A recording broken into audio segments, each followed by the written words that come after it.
Sanibonani, ngiyathemba ukuthi niyaphila nonke. Hare Krishna kuwo wonke umuntu. Sanakemukela futhi esiqephini sethu se-Wisdom Reading sakalosibili.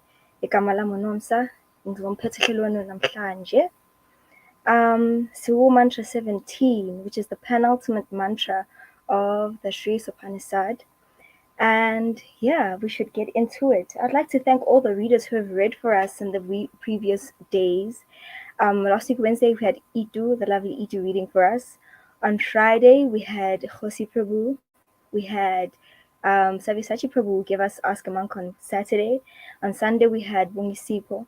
And on Monday, yesterday, we had Kula Prabhu with a very enthusiastic reading of the 16th mantra of the Sri Isopanisad. So we're on the 17th chapter of this beautiful book. You can get it at wusa.online or www.wusa.online. And there are an array of books that you can get. It is December. We are in December, which means we are also in Gita month and book distribution month, and there's book distribution marathons. So make it a point that you don't just get one, you get several of these books for yourself, for your family, for your friends. There's a lot of reading to be done over the holidays. It's not just time to chill. This is a nice, like, chill and read type of book, just to be thoughtful and to reflect on the year that was and the year ahead, and also possibly, how you want to conduct your life, the lessons that you might want to learn, and in setting out your resolutions for a new year, and maybe changing some of the behaviors or things that you want to have. I know a lot of people are very anti that these days, having New Year's resolutions and trying to change because they don't last so long. But I think once you have the philosophy behind it, it is able to push you forward to the journey that you want to do, or the journey that you want to go on. So make it a point that you visit www.wusa.online to get one of these books and so many more books. Seeing as we're on the penultimate chapter or mantra of the Sri Isopanisad, I wonder one of these books. I wonder which one it's going to be. You need to stick around to catch that. So, like I said, we're on the 17th chapter or 17th mantra, and we'll get into that right away. It is quite a lengthy one, so I'm just going to go through it, and then I'll give you my reflections here and there, but mostly towards the end. So, as it goes, Mantra 17. Varya almin annalim amardam atedam basam namtam shariram om karto saram kartam samra karto saram kartam smaram. It's smaram. I think I read it wrong like 3 times. Sorry. So just a little bit of a backstory of this chapter. So because we are towards the end of the chapter, there's a lot of lamentation. There's a lot of like intense and depth of wisdom, knowledge, and emotion. And this is now a deep prayer to God. Please hear me. Please remember me. Please be there with me towards the end of my life.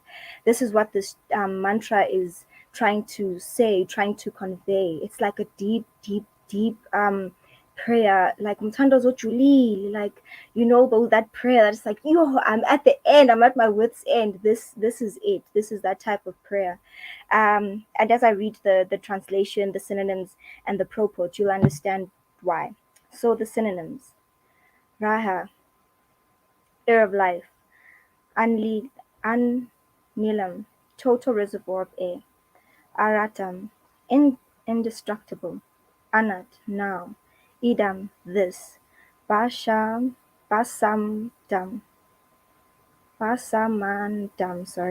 after being turned to ashes; Shariram, body; Om, O Lord; Karto, O enjoyer of all sacrifices; Smaram, please remember; Kartam, all that has been done by me; Smaram, please remember; Karto, O supreme beneficiary; Smaram, please remember; Kritam, all that I have done for you. Smaram, please remember. And the translation and later purport by His Divine Grace A.C. Bhaktivedanta Swami Srila Prabhupada Ki Jai. Let this temporary body be burnt to ashes, and let the air of life be merged with the totality of air. Now, O my Lord, please remember all my sacrifices, and because of you,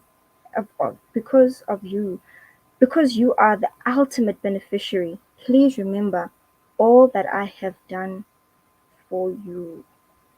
I'll read that again. Let this temporary body be burnt to ashes, and let the air of life be merged with the totality of air. Now, O my Lord, please remember all my sacrifices, because you are the ultimate beneficiary. Please remember all that I have done for you. So, like I was saying, this prayer is like at the end or in the moment of like real understanding or real like the depth of knowledge, when you realize the supreme, the wholeness, the complete whole, and you're asking for one of the most important things. Remember, you need to remember the Lord, but also in this is like, Lord, please remember me. Of course, the Lord remembers every single thing that happens. Nothing happens without Him seeing it, especially in devotional service. So it is always remembered, and the score is always kept. And we'll see that throughout the chapter. So the purport. The temporary body is certainly a foreign dress. The Bhagavad Gita 2.20 clearly says that after the destruction of the material body, the living entity is not annihilated, nor does he lose his identity. The identity of the living entity is never impersonal or formless, and that takes formless. On the contrary, it is the material dress of form that is formless, and that takes a shape according to the form of the indestructible person. No living entity is originally formless, as is wrongly thought by those who have a poor fund of knowledge. This sounds like, when you have insufficient funds in your bank and you can't purchase something. Yeah, you can't purchase the afterlife, or at least, Goloka Vrindavan or the spiritual skies, if you have an insufficient fund of knowledge. So as we are trying to chase the guap, chase the money, chase the moolah, remember that you must also be chasing, to fill up your fund of knowledge. Otherwise, at the end of life, you'll be like, you have insufficient funds. Please try again. So you don't want that. It's embarrassing here on earth, like when you're at a place and your card is just like, you have insufficient funds. So, or you're trying to make a call and your network provider reminds you that you have insufficient funds to make this call. So imagine right at the end of life and you have insufficient funds of knowledge to enter. It's too deep. Don't do that. So let us try our best to, you know, hop on the boats of knowledge that have already been provided to us. So we go on. This mantra refers to the fact that the living entity exists after the annihilation of the material body. The material world, the material nature, displays wonderful workmanship by creating varieties of bodies for the living beings, according to their propensities of sense gratification. The living entities who want to taste stew are given the material body that is quite suitable for eating stew, that is of hogs, and also go to Dubai. Just kidding. You know what you do there in Dubai. But I'm just joking. But it's so weird that there are human beings with those kind of propensities. I'm not judging. It's just really strange to me who doesn't have that. And I'm sure that there are many people who have different types of kinks and different types of desires.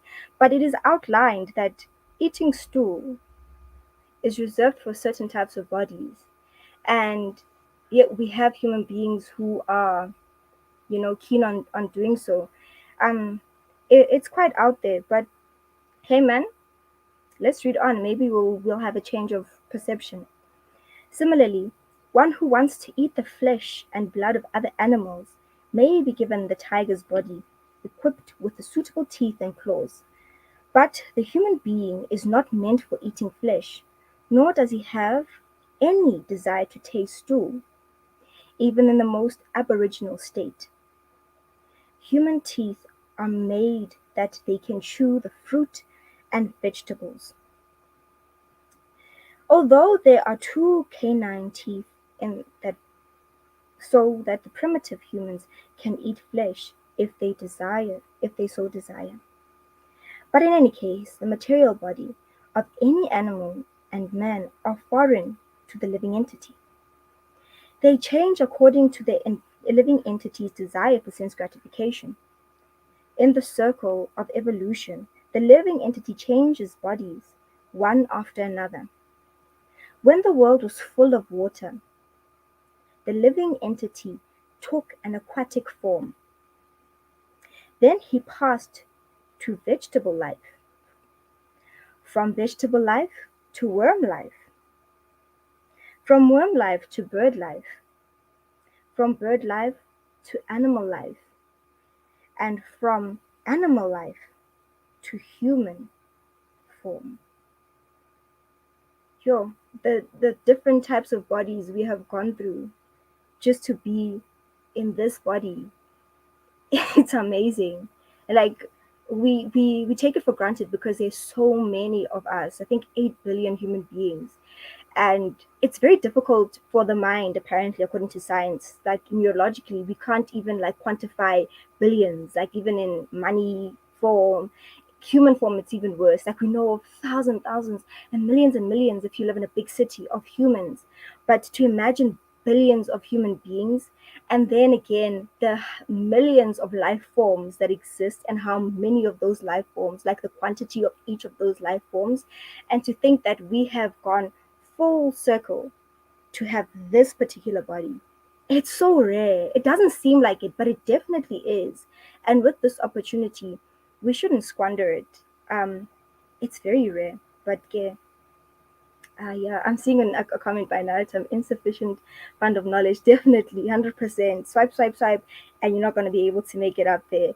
Another one from Julian, I think it's Julia. We are not made to eat meat. Yes, absolutely. But if you need to know more, let's read some more and find out why. Um, let's get back to the human life form. The highest developed form is this human life form when it is possessed of full sense full sense of spiritual knowledge. The highest development of one's spiritual sense is described in this mantra. One should give up the material body, which will be turned to ashes, and allow the air of life to merge into the eternal reservoir of air. The living being's activities are performed within the body through through the movements of the different kinds of air, known in summary as prana vaya.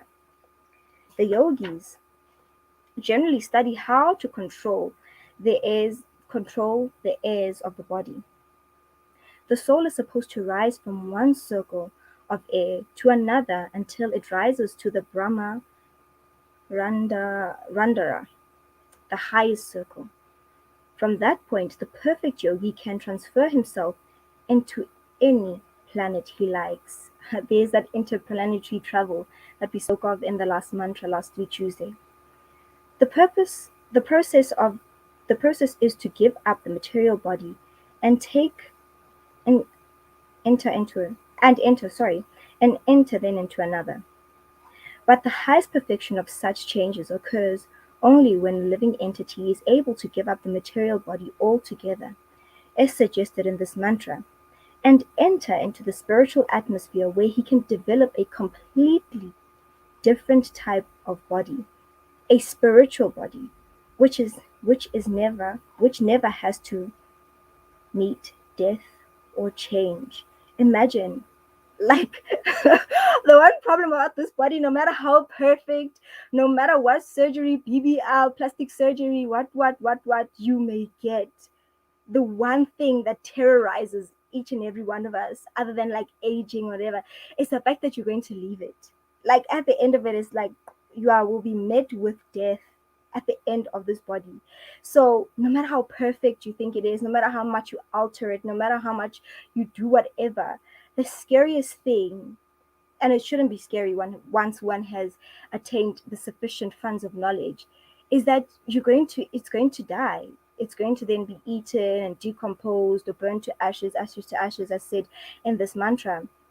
So imagine having a spiritual body which never has to meet death or change. Like, what are you giving up actually? You are getting so much more than you're giving up. So why not like take on this offer that is given to you by this mantra? I don't know. I just feel like it's a win-win situation for me. Here in the material world, material nature forces the living entity to change his body due to the different desires of sense gratification. These desires are represented in various species of life, from germs to the most perfected material body, those of Brahma and the demigods. All these living entities have bodies composed of matter in different shapes. The intelligent man sees oneness not in the variety of this body, but in the spiritual identity. The spiritual spark, which is part and parcel of the Supreme Lord, is the same whether he is in a body of a hog or in the body of a demigod. Speak of equanimity here, like speak of seeing in equal vision everyone. Like in the body of a hog is the same spiritual spark that is found in the body of a demigod. That is amazing. And then I think that is also like the most difficult thing to understand for most of us. And this is just my uh, what I've seen. Like it's very difficult to understand. And if life is an assignment, this is like the trickiest part of the assignment. Like this seeing with equal vision that the spiritual spark, one that animates the hog, and the one that animates the demigod, or the most highest, the most perfect, as described so eloquently in this chapter, is the same. Yes, like I was saying, that if life is an assignment, this is the trickiest question because it's the one that yields the most results. Like you get the highest marks from this question, and yet it's the easiest one to do, but the hardest to understand. Like treat everyone and every living entity as the same because they are the same in quality. Like it's difficult, ne? I don't know, maybe it's just me, but they are the same in quality. They're in different bodies.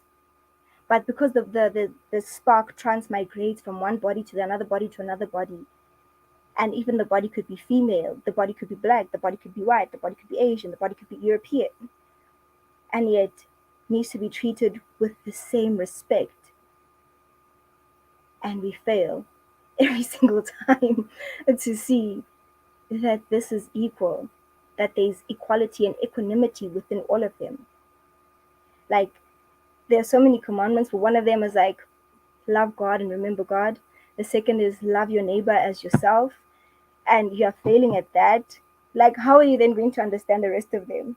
Like, this is the basic ones, the ones that yield the highest marks, and the ones that help you understand this knowledge fully. We should go back to basics. Like, these ones are like, that's why it's reiterated over and over and over again about the spiritual spark. And here it's like being described like, like the spiritual spark in a demigod. Such a great being is the same as in a hog.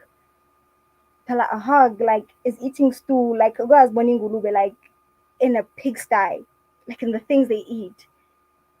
Like in Tamba, it's an insult if you look at it on the bodily concept, but they're the same. But we move. The living entity takes on different bodies according to their pious and vicious activities. The human body is highly developed and is full of consciousness. According to the Bhagavad Gita 7:19, the most perfect man surrenders unto the Lord after many, many lifetimes of culturing knowledge. The culture of knowledge reaches perfection only when the knower comes to the point of surrendering unto the Supreme Lord Vasudev. Otherwise, even after attaining knowledge of one's spiritual identity, if one does not come to the point of knowing that the living entities are eternal parts and parcels of the whole and can never become the whole, one who has fallen down again into the material atmosphere. Hmm. Indeed, one must fall down even if he has become one with the Brahma Jyoti. As we have learned from various mantras, the Brahma Jyoti emanates from the transcendental body of the Lord, is full of spiritual sparks that are individual entities with a full sense of existence. Sometimes the living entities want to enjoy the senses, and therefore they are placed in the material world to become false lords under the dictation of the senses. Ooh, they are calling me out. The desires of the Lord, of the Lord, for the Lord, for lordship, is the material disease of the living entity, of the living being. For under this spell of sense enjoyment, he transmigrates through the various bodies manifested in the material world. Becoming one of the Brahmajyoti does not represent mature knowledge. Only by surrendering unto the Lord completely and developing one's sense of spiritual service does one reach the highest perfectional stage.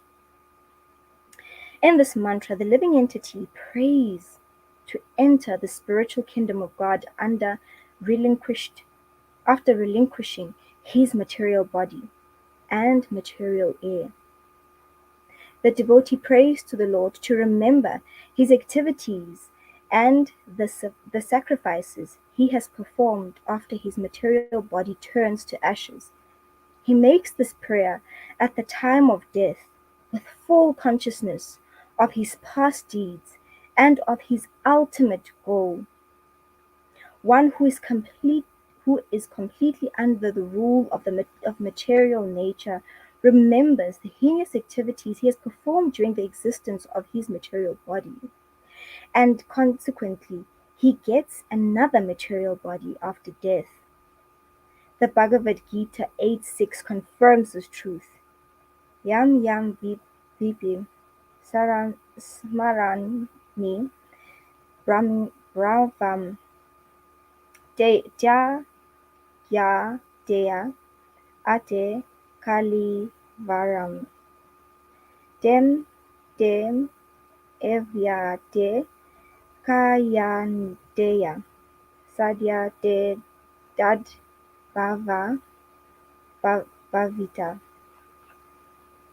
Whatever state of being one remembers when he quits his body, O son of Kunti, that is the state he will attain without fail.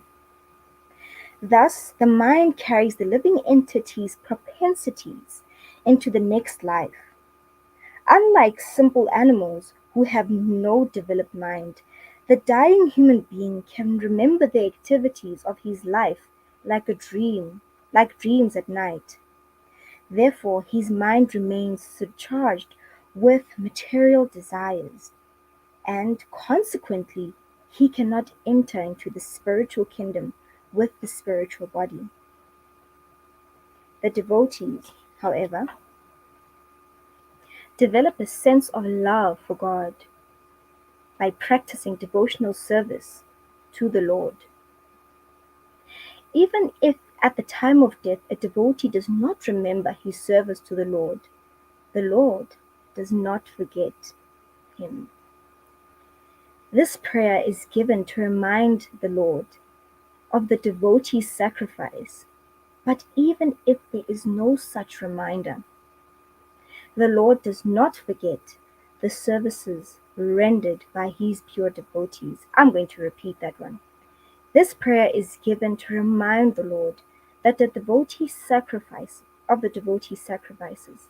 But even if there is no such reminder, the Lord does not forget the services rendered by his pure devotee. The Lord never forgets. Like it's akonagali, it's impossible. And like it said here, not to sound like a broken record, but um, everything that you do is accruing as credit in your name for later on. So try to do your most when it comes to devotional service so that you can have sufficient funds of knowledge and of devotional service to enter into the spiritual skies. And yeah, try to keep your mind engaged in the Lord's services and in the Lord's forms so that at the end of this life, your propensity to remember all the things that you've done is intertwined with all the devotional services that you've done as well. So that even if you're doing this, that, and the third, like you're working, you're being a student, you're being all of these things, a parent, a spouse, it's always in it. There's a main line or a main thread that runs through all of these things, which is some form of devotional service, some form of remembrance of the Lord, so that every time you remember, or like you look back at something, you're remembering, oh yeah, I did this when I was doing this type of service, so that it's always intertwined. And in that way, you can always remember the Lord. So keep him close, even in all the activities that you're doing. It's a good thing to have around you, and it gives you great credit at the end. The Lord clearly describes his intimate relationship with his devotees in the Bhagavad Gita 9:30-33. Even if one commits the most abominable action, he has he has engaged in devotional service. If he has engaged in devotional service, he is to be considered saintly because he is properly situated in his determination. He quickly becomes righteous and attains lasting peace. O son of Kunti, declare it boldly that my devotees never perish. O son of Prata, those who have taken shelter in me, though they be of low birth, women, Vaishyas, merchants, as well as Sudras, workers, can attain the supreme destination. How much more this is so of righteous Brahmanas, the devotee and the saintly king. Therefore, having come to this temporary miserable world, engage in loving service unto me. Engage your mind always in thinking of me. Become my devotee. Offer obeisances to me and worship me, being completely absorbed in me. Surely you will come to me. Surely you will come to me. It's a promise. Srila Bhaktivinoda Thakur explains these verses in this way. One should regard a devotee of Krishna to be on the right path of saints, even though such a devotee may seem to be Sudracharya, a person of loose character. One should try to understand the real purport of the word Sudracharya. A conditioned soul has to act in double functions, namely for the maintenance of the body and again for self-realization, social status, mental development, cleanliness, austerity, nourishment, and the struggle for existence are all for the maintenance of the body. The self-realization parts of one's activity is excluded in one's occupation as a devotee of the Lord, and one who performs actions in that connection also. One must perform these two different functions along parallel lines because the conditioned soul cannot give up the maintenance of his body. The proportions of activities for maintenance of the body decreases. However, in the proportions of the in the proportions to the increase of devotional service. As long as the proportions of devotional service does not come to the right point, there is no chance for occasional exhibition of this world, of worldliness. But it should be noted that such worldliness cannot continue for long because by the grace of the Lord, such perfection will come to an end very shortly. Therefore, the path of devotional service is the only right path. If one is on the right path, even an occasional occurrence of worldliness does not hamper one in the advancement of self realization. The faculties of devotional service are denied to the impersonalists because they are attached to the Brahmajyoti feature of the Lord. As suggested in the previous mantra, they cannot penetrate into the Brahmajyoti because they do not believe in the personality of Godhead. Their business most is mostly word jugglery and mental speculation. Consequently, the impersonalists pursue the fruitless labor, as confirmed in the 12th chapter of the Bhagavad Gita 12.5.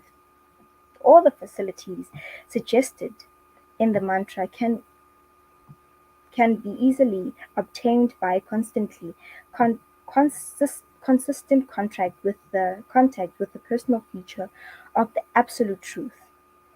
Devotional service to the Lord consists essentially of 9 transcendental activities. I'm going to take this one slowly. 1 of 9. Hearing about the Lord. Number 2. Glorifying the Lord. Number 3. Remembering the Lord. Number 4. Serving the lotus feet of the Lord. Number 5. Worshipping the Lord. Number 6. Offering prayers to the Lord. Number 7. Serving the Lord. Number 8. Enjoying friendly association with the Lord. Number 9. Surrendering everything unto the Lord. And these were your lucky lotto numbers for this evening. If you can perform all of these lucky numbers, you are a winner of entering into the spiritual skies. Thank you, and thank you for coming to this class. You are a millionaire spiritually. Halala to you. All of these 9 are for you to perform and enter into the spiritual skies. Too easy. Okay, just kidding. Just kidding. These 9 principles of devotional service taken all together are one by one help the devotee to remain constantly in touch with God. In this way, at the end of life, it is easy for the devotee to remember the Lord. By adopting only one of these 9 principles, the following renowned devotees are of the Lord are able to achieve the highest perfection. 1. By hearing the Lord, Maharaj Parikshit, the hero of the Srimad Bhagavatam, attained the desired result. So now the part of this mantra is giving examples of the saints who have done these things, who have performed all these 9 activities, and showing how by just doing one of them and perfecting one of them, they have attained the desired result. Although we know all of these devotees and all these saintly kings and persons were originally saintly kings and persons and have a very intimate relationship with God, an eternal relationship with God. They are just performing leelas on this earth. It is showing to us for our benefit that just performing one of them, what they've been able to achieve. So it starts with Maharaj Parikshit. So 1, by hearing of the Lord, Maharaj Parikshit, the hero of the Srimad Bhagavatam, attained the desired result. Number 2, just by glorifying the Lord, Sukadev Goswami, the speaker of the Srimad Bhagavatam, attained his perfection. Number 3, by praying to the Lord, Akarua attained the desired result. Number 4, by remembering the Lord, Prahlad Maharaj attained the desired result. Number 5, by worshipping the Lord, Pratamat Maharaj attained perfection. Number 6, by serving the lotus feet of the Lord, the goddess of fortune, Lakshmi, attained perfection. Number 7, by rendering personal service to the Lord, Hanuman attained the desired result. Number 8, through his friendship with the Lord, Arjuna attained the desired result. Number 9, by surrendering everything he had to the Lord, Maharaj Bali attained the desired result.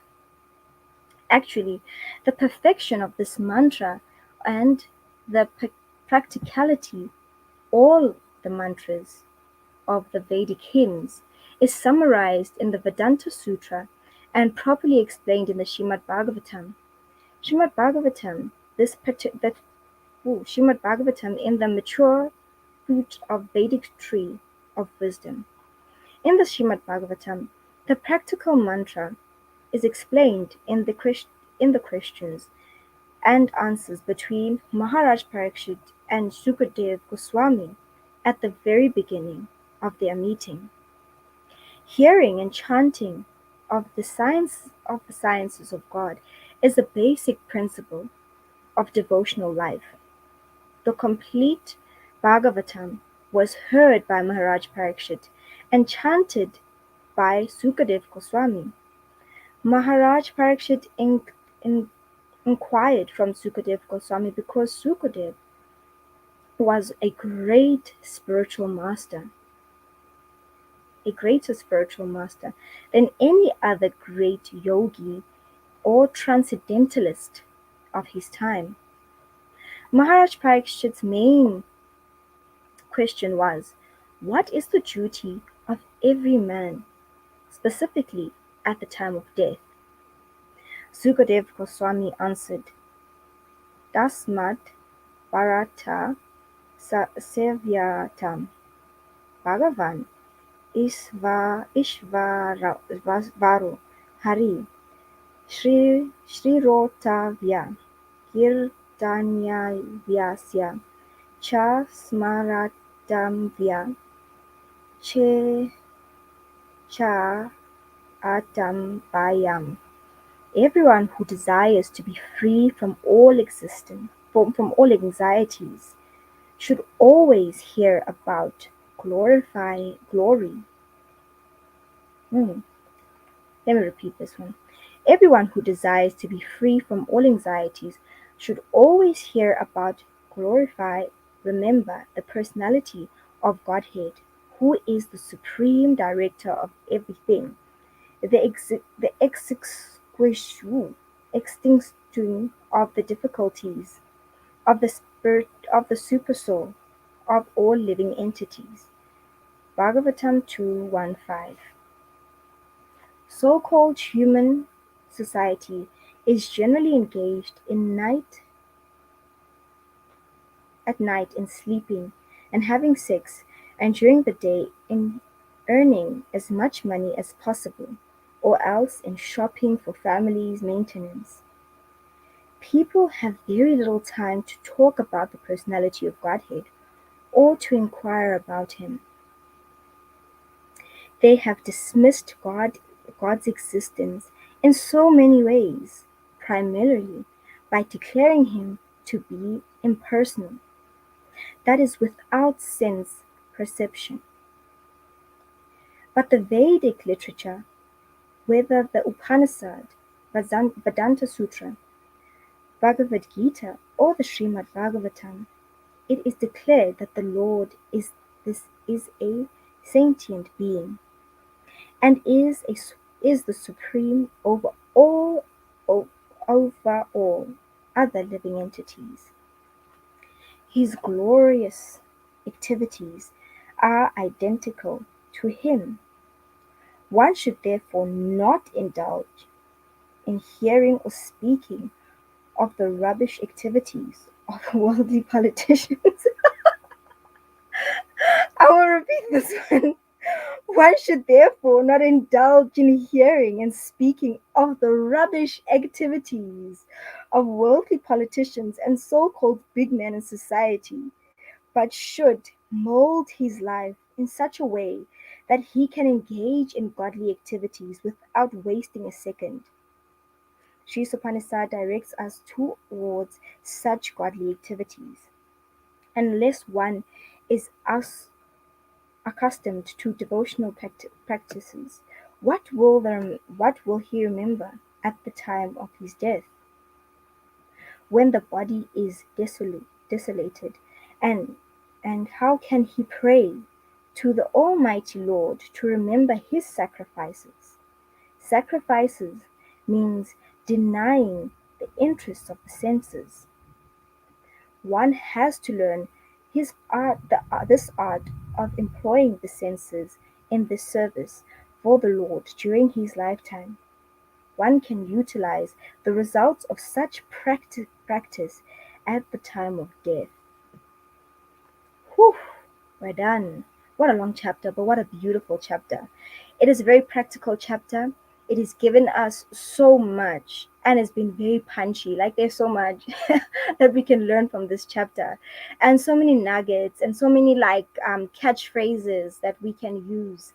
Um, to just like live our lives. Like I was saying earlier, if you can incorporate God consciousness in everything that you do, at the time of death, you'll be able to remember this is what happened, and I was here, and I was doing this for devotional service. And in that way, your life becomes Krishna conscious or God conscious at every single sect.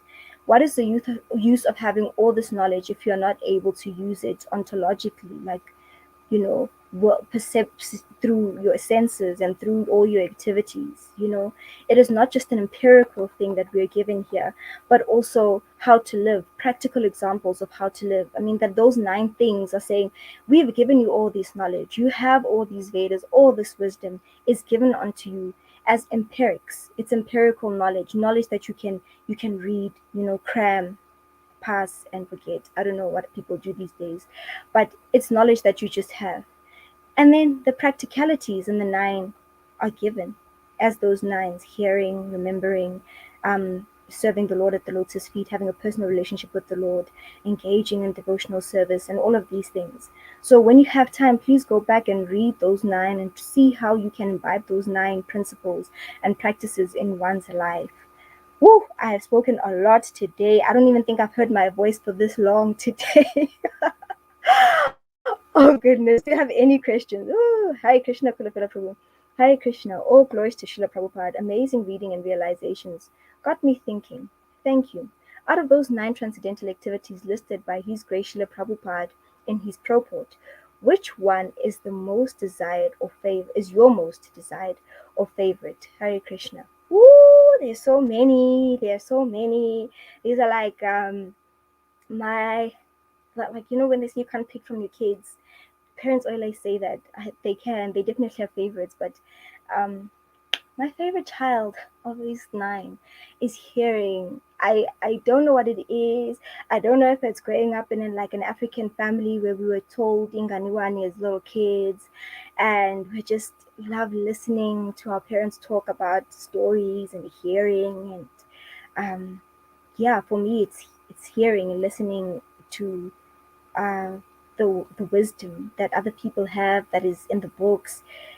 That is my personal favorite. It's I feel for me, and like the way ngakike ngakhona, it's the easiest for me to access. I'm able to just listen. I have really big ears, so I think it's one of the things that God was like, here, big ears, so you can always hear about me. So yeah, for me, hearing and listening about the Lord's glories and activities, pastimes, and hearing also in my mind through reading is my favorite one. Do you have any more questions? Thank you for such beautiful questions. I wonder what yours are. What are your favorites of that 9? All of them are my favorites, but I think the easiest for me is the listening. We have a question for Goranga. So, Savya Sachidas, Hare Krishna Prabhu, hope you're well. Please accept my humble obeisances. All glories to Srila Prabhupada. Saw your interview and unpacked with Kilebo, which I don't know if this question is for me, but I'll go on a few days ago. A wonderful presentation of monkhood in Krishna consciousness. Enjoying and very grateful for these wisdom readings as well. May Srila Prabhupada and the rest of the Brahma, Madhava, Gaudiya Vaishnavis continue showering their blessings on the devotees. Hare Krishna Prabhu. Thank you so much. This is a beautiful sharing. That was a nice interview by Sabyasachi Prabhu. We should have one where we ask very serious questions from Sabyasachi. Don't you guys think? Like we should peer pressure Sabyasachi to have a sit down with all of us, like at Wusa House one day, and we pose questions. Because I feel like those questions were difficult, but they were also very easy. We should be there asking like pressing questions, like really targeting Sabyasachi about his lived experiences within Krishna consciousness for all these years. What do you guys think? Like I'm a pot stirrer of like um nonsense a lot of the time, so we should do it. Like we should do it. I'm like nudging you. Thank you, Julian Peru.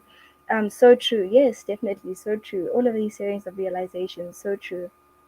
Any more questions, comments? We wait. We wait.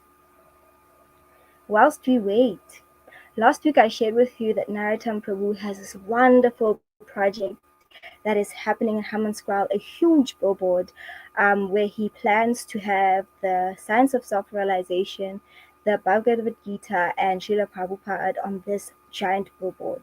And all it needs to happen is a little bit of money from us. A small amount of donation, nothing too much, hundreds, thousands, a little bit from every one of us.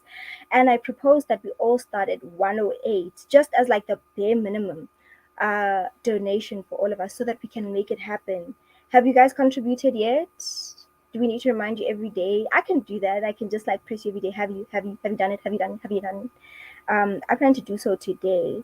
So if you can, and if you are able, and if you have friends who are able to do so as well, and if you have friends across the world, please share this with them. Like I said, you can find this information on Narottam Prabhu's Facebook. His name on Facebook is Narottam Das, and you can find all of this information and how to donate.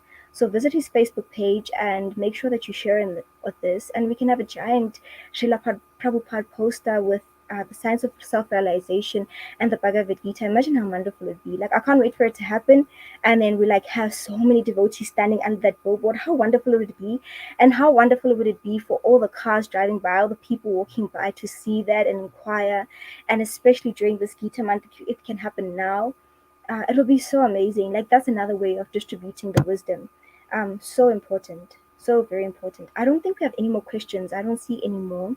Thank you so much for joining us on today's session. Siyabonga kakhulu in your engagements in the comments. It's a lot of fun. Thank you for the likes, subscriptions, and always being, so interactive with all of us. I see a question from Itu. Hey Namsam, in the second last reading of the Isopanisad tonight, what is your main takeaway from this reading? Thank you for the question, Itu. My main takeaway from today's reading is that it's easier to forget about the Lord, but it's equally as easy to remember. I think that's my main takeaway. That everything is sort of sitting on a 50-50. You're walking a tightrope of either not being able to reach perfection at the end of this life or to reach it. And everything is sort of in our hands in terms of activities, but also we need to accept the Lord's mercy and all of that to happen in that way. But I think given the 9 examples, it's easy for us to remember God and every way, pardon me. It's easy for us to remember God in any way, shape, and form. Like it's so accessible for us. And yet it is also at the very same time so difficult. But through association and through sharing of realizations, like when you have friends who are devotees, when you engage with different types of devotees, you're constantly having to remember God, because just by greeting them, it's not like, yo, what's up, it's Hare Krishna more often than not. And even if you're doing whatever activity, worldly activity, something will happen and someone will say, oh, Krishna, and then you remember again, oh yeah, Krishna. So it's in that way that association is so important, and you also get to choose who you want to associate with. So you don't have to be friends with everyone, but you do have to be kind to everyone for your own benefit. Also, it brings so much peace when you're just like, I'll love you from afar, but I'll still love you. um, so for me, it's just that through my activities, I'm either going to make it or not going to make it. That's my main takeaway. But also, I'm given all the tools to do so, and that's scary because I tend to be very irresponsible. So, yeah, that's the main takeaway from me today from this reading. So I was already saying goodbye to everyone. I'm gonna continue with that because the rain has started. Thank you so much for joining us. Thank you for your continued support. Please continue to like, follow, share, and subscribe at Wusa 108. All of these wisdom readings on Facebook as well. I will catch you again tomorrow. Itu, the lovely Itu, will reading the final chapter or the final mantra of the Sri Sapanisad. And we'll see which book we'll be reading next. Join us again on Thursday for the reading of Krishna book. It is so lovely at the book club. Why don't you guys come and join us? Like just Taiwan, like just Taiwan. It's December, just Taiwan. Come through and join and see how you can share in on realizations. It's so much fun. It's so chilled, and yet so loving. Like everyone leaves there like, oh, I don't want the session to end because it's so beautiful. So I'll catch you again next week Tuesday, and from me it's good night. See you tomorrow, and definitely see you on Thursday. And don't forget to like, share, comment, and subscribe. Hare Krishna.